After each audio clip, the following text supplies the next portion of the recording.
Hi there. My name is Michelle Niccolo Prentice, and you're listening to Mama's Lullaby podcast, where we celebrate you and your journey to and through motherhood, the good, the hard, and the scary, giving you a place to be nurtured and mothered. You deserve it.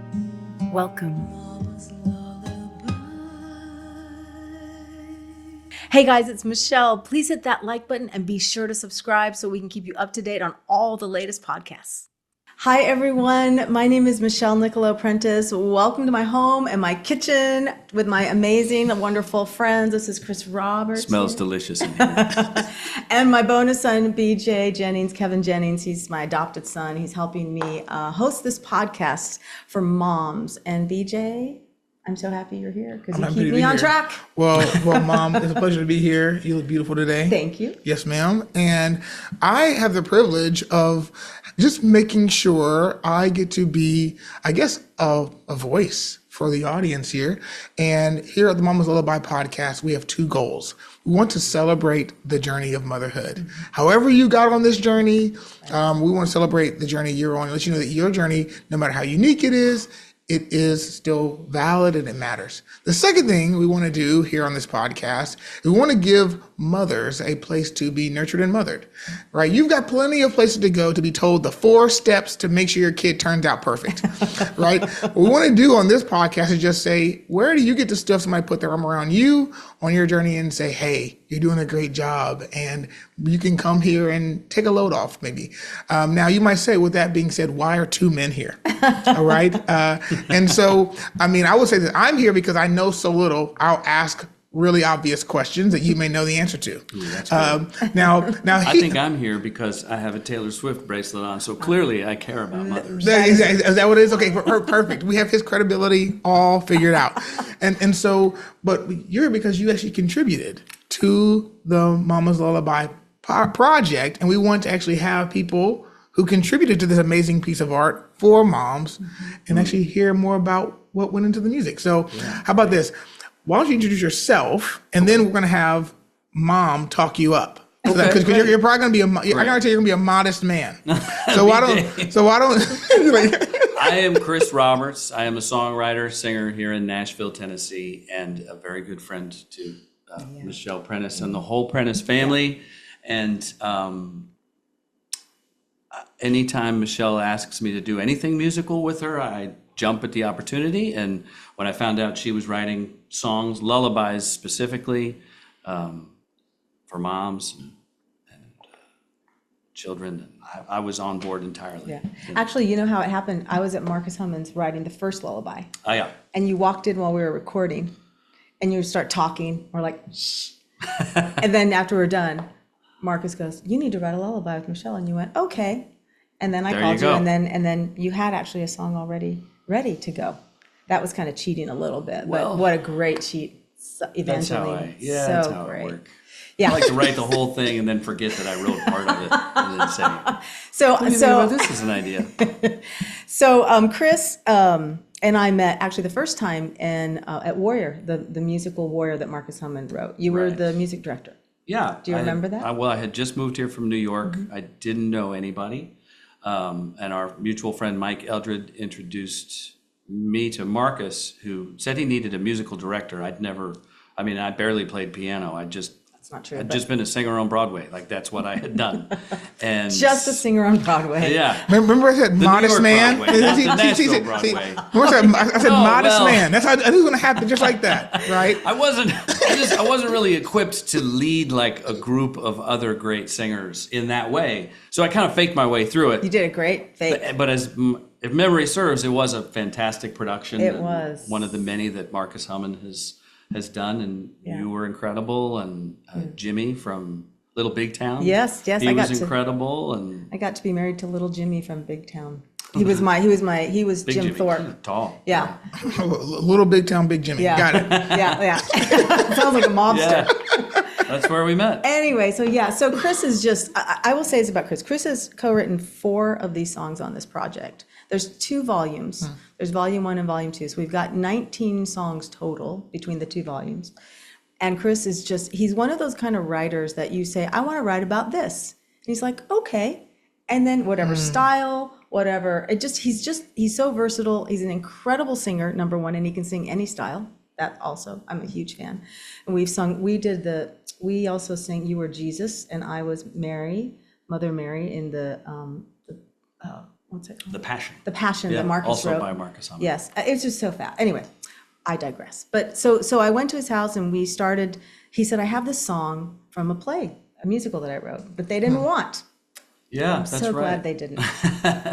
Well, it turns out they didn't want the entire musical, but that's a whole other story. No, See, it's I okay. should've That's the way done musical that. theater works sometimes. You write the whole thing and then it ends up on the back burner. But yeah, that song specifically. So I was born in New Orleans and we moved to Montana when I was 2-3 years old. But part of my upbringing was trips to New Orleans all the time. My grandmother on my dad's side was this just tiny little ball of Catholic fire in New Orleans that taught French for 50 years. And I'd always loved like the music of New Orleans, but more specifically like that Cajun, the French, that soup that is sort of whatever happens down there. And the name Evangeline had come up in this musical I was writing about that area. And so we wrote a song called Evangeline. Yeah, it's so beautiful. And It there's just a felt French, like a really good. there's a Frenchy French part. And in there's there some too. Frenchy But I French, didn't know how yeah. to spell any of it, so I You didn't just put it wrote in French verse. there. So we will let him. Well, Well, with that being said, what I want to do is we can take many of the songs. So the song that people will be able to hear today is where we want to make sure Yes. we start okay, with. great. Okay. And so zone in on that. So which song are we going to talk about first between you all? And then I say let's talk we have about. 4 of them, Yes, huh? we do. Yeah. Let's talk about It's Time. okay, so zone in on It's Time and tell the listener what It's Time is about, and then just zero in on some of the lyrics that, Okay. that come to mind for you, Mom. Okay. So do you remember writing this song? Walk me through it. Okay. So I was talking to him about, when you first have your new baby, they cry, you jump. Like, it's like, boom, whatever they need, you're there. They move, you stop to see if they're breathing, or, if they don't move, you're in there. And it's just that first part of parenting Yeah. that you're so intently focused on that child. So he had this really cool little guitar part. And so it's just this very simple little, you cry, I jump, you move, I stop to see what you need. Because my world revolves around you, You trust that everything will be fine in time, and it's time that I will trust it too. So it's like the baby has total trust in God or spirit or whatever your belief is, but it doesn't worry. It doesn't know to worry yet. So it totally trusts that it's going to be fed. It totally trusts that it's going to be, all its needs are going to be taken care of. But as parents, we don't always trust that. That's where the anxiety comes in, because you're worried about how's this going to happen? Am I going to do well? Is this baby going to be okay, or whatever? How are we going to pay for college? How are we going to pay for college? One there. Yeah. But so that's kind of where we started with that idea of love they that. trust everything, Yeah. and I want to learn to trust that too. I love that.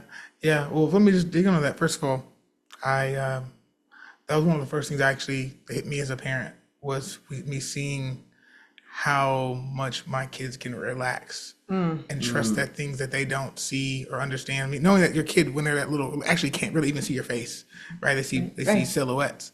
So let me ask you, Chris, as you were working on this song, and maybe even think about your own journey,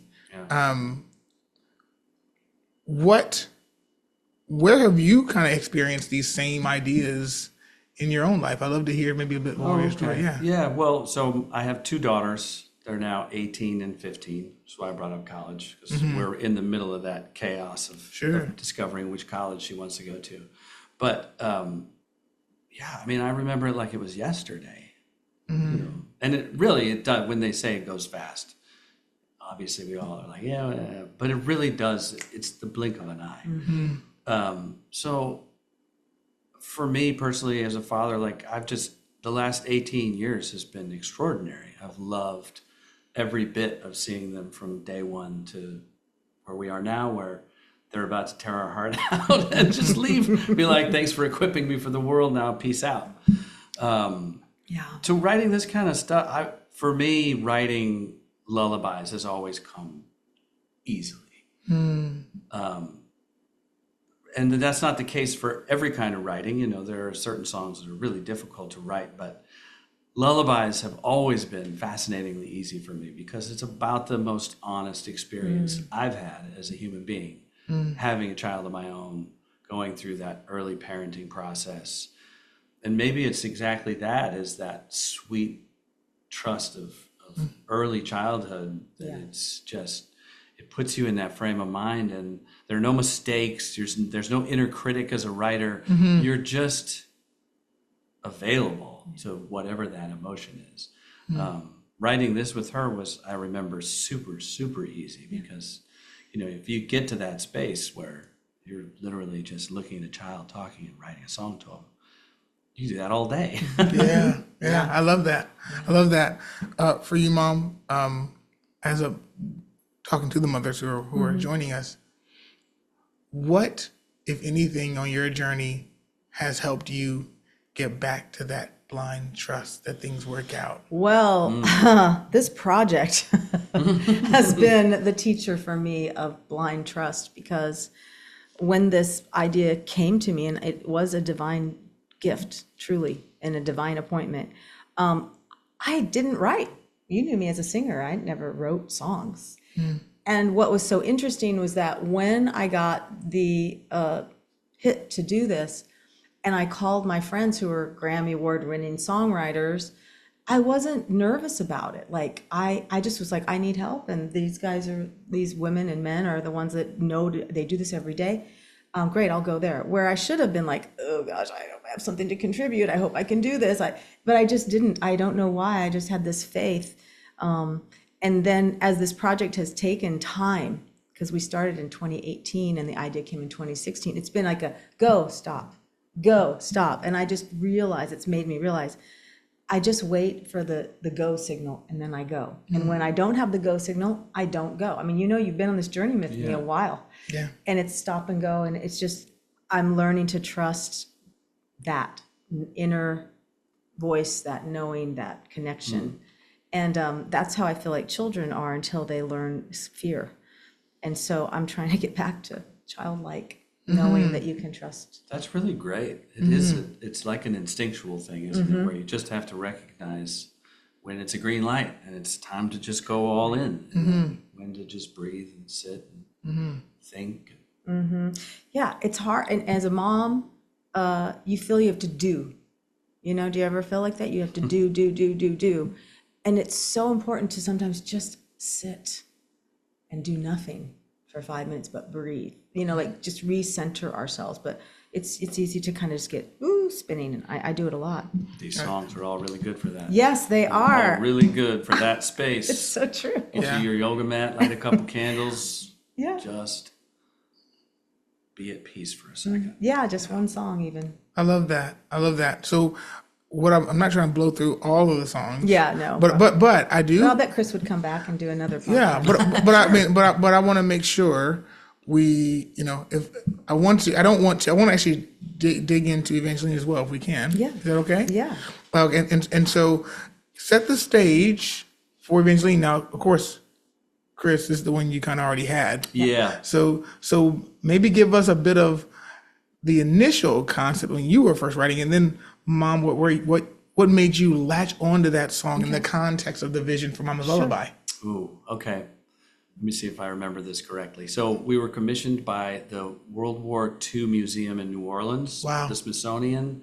They have a theater space there. We were commissioned to write a musical about the boat, the Higgins boat that they used at the end of World War II when they stormed the beach at Normandy. Those weird boats, the landers that went down, those were all made by a guy named Andrew Higgins, who's from New Orleans.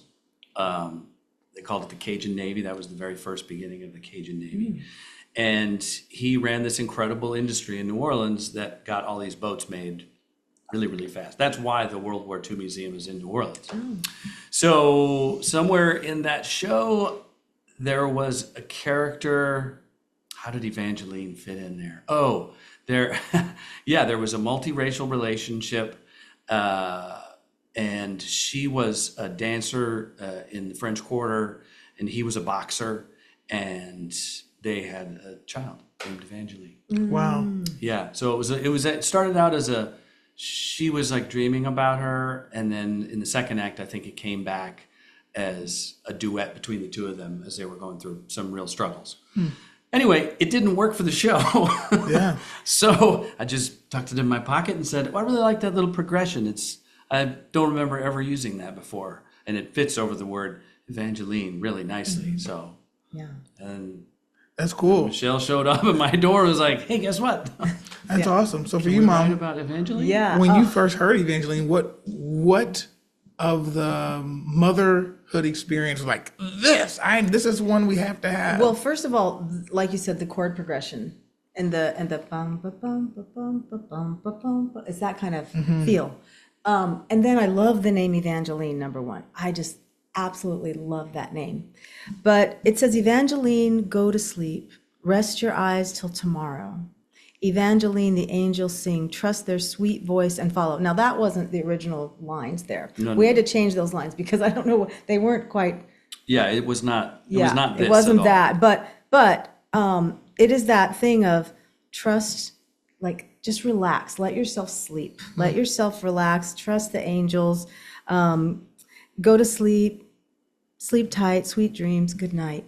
It was just, I don't know, it was a true lullaby. You know, it was a true lullaby. And I really wanted moms to have a song, like for me, when I think about when my babies were small, the lullabies for them, I didn't really like them. Like it almost annoyed me.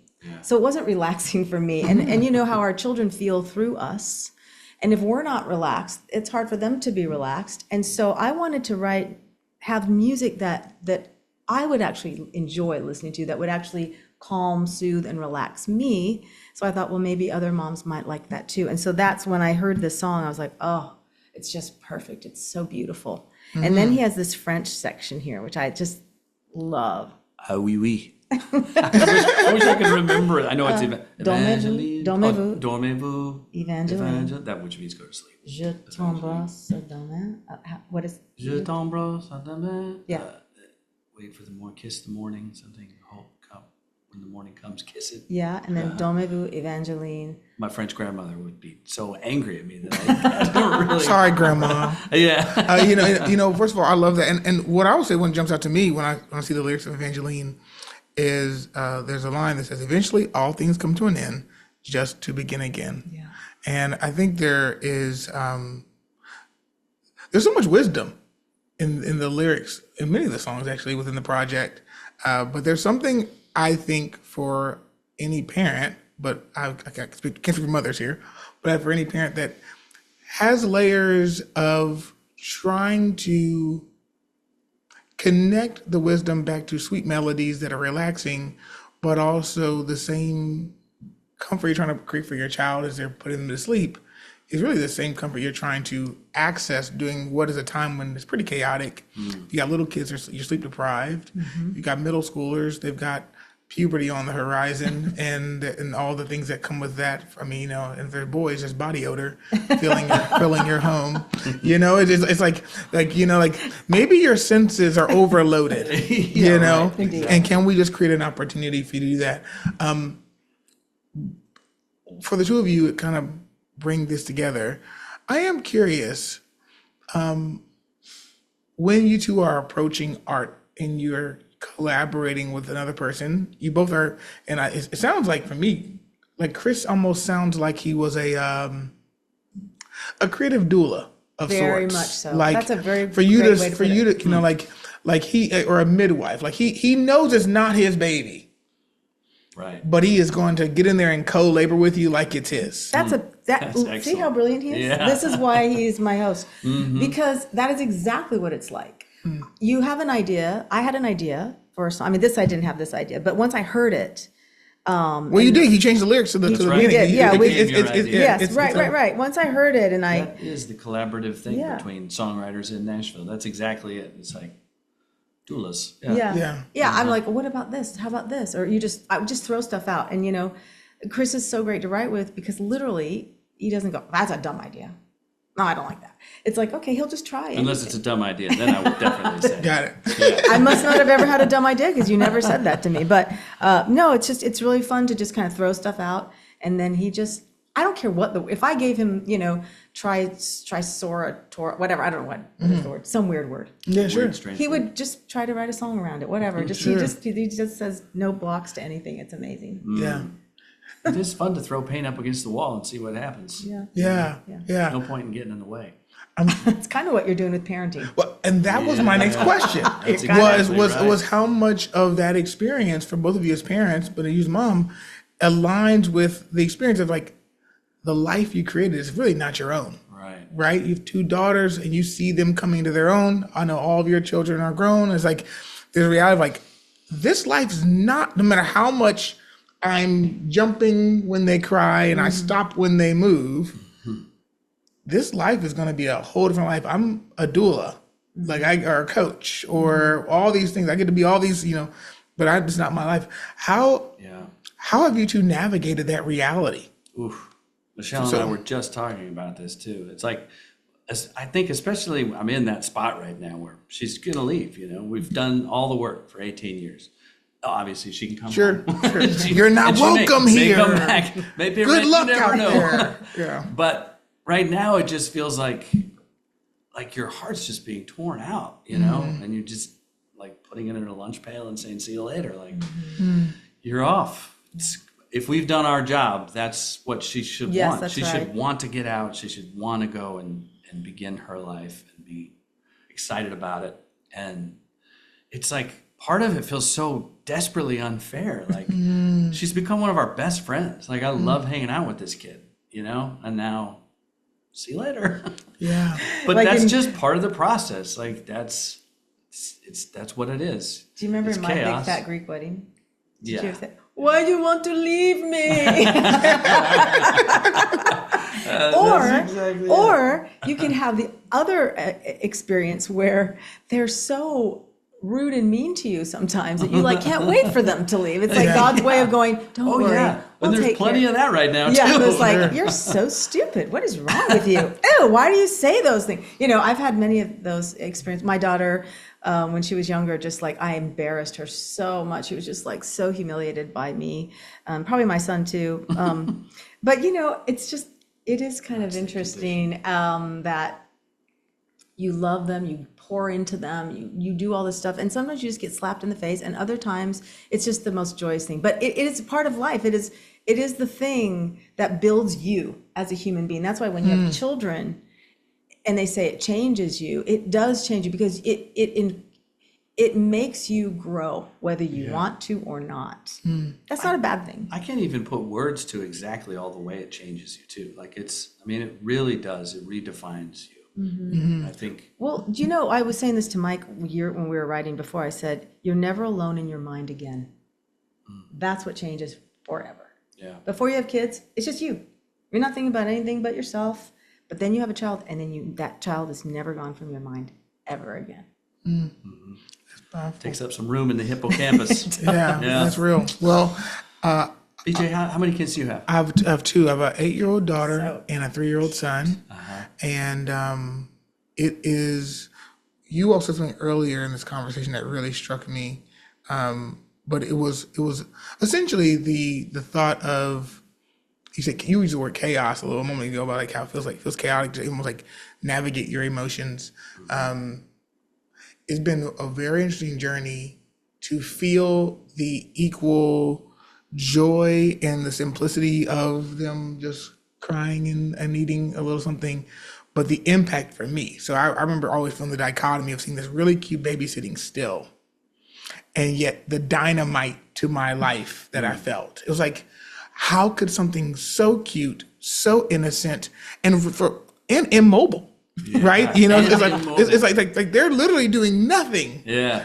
And my whole life is changed beautifully in all the great ways, but also all the challenging ways of the early days. And it was like such a weird thing. Like, how was this possible? Yeah. Like, how was this possible? Because you're like, they can't really make things simpler for them. No. And yet it still feels so challenging for me. And so it's been an unwinding of that. But I think my kids it's just been really cool. They're awesome. They are And so awesome. Yeah. and honestly, most of the problems are their dad. I really feel like that. It's like me trying to catch up to how easy it can be. Because Remember when you said the days are long, but the moments are.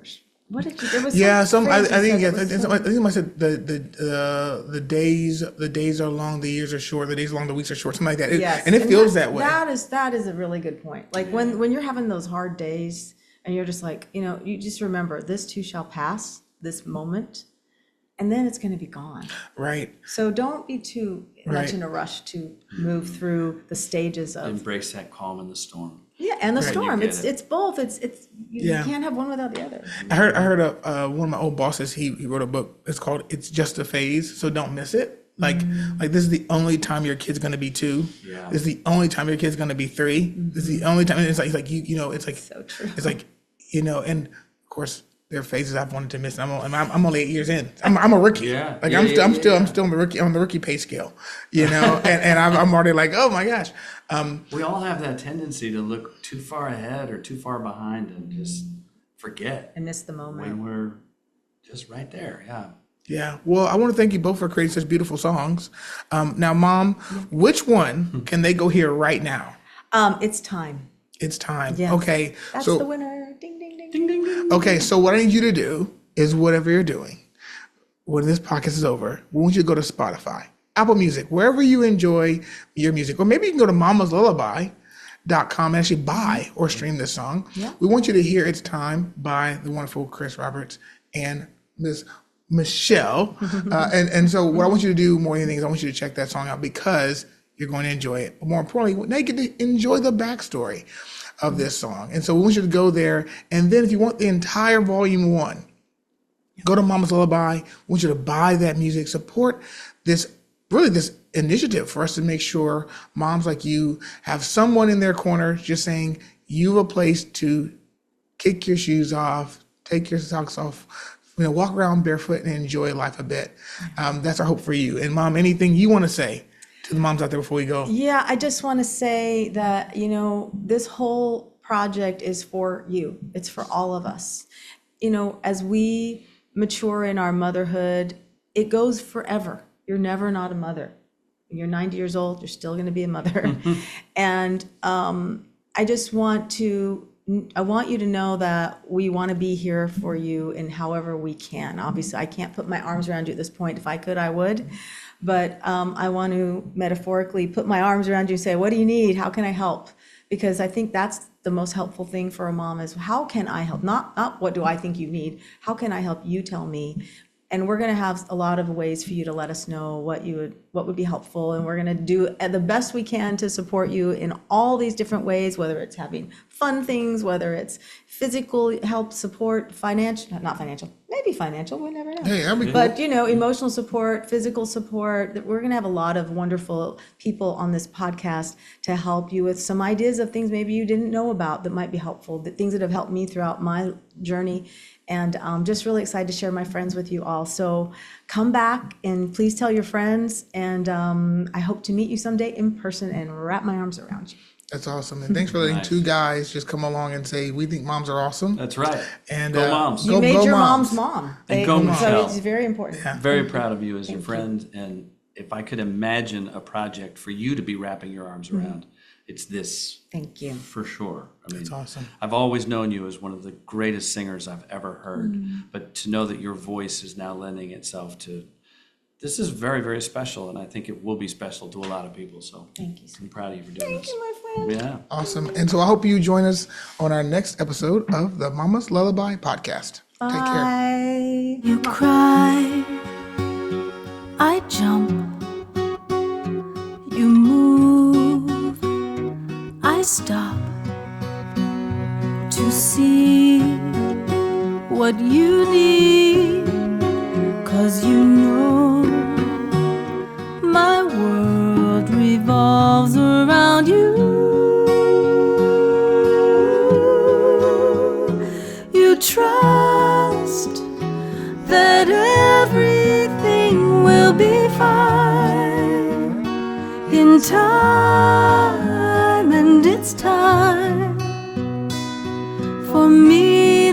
just that too.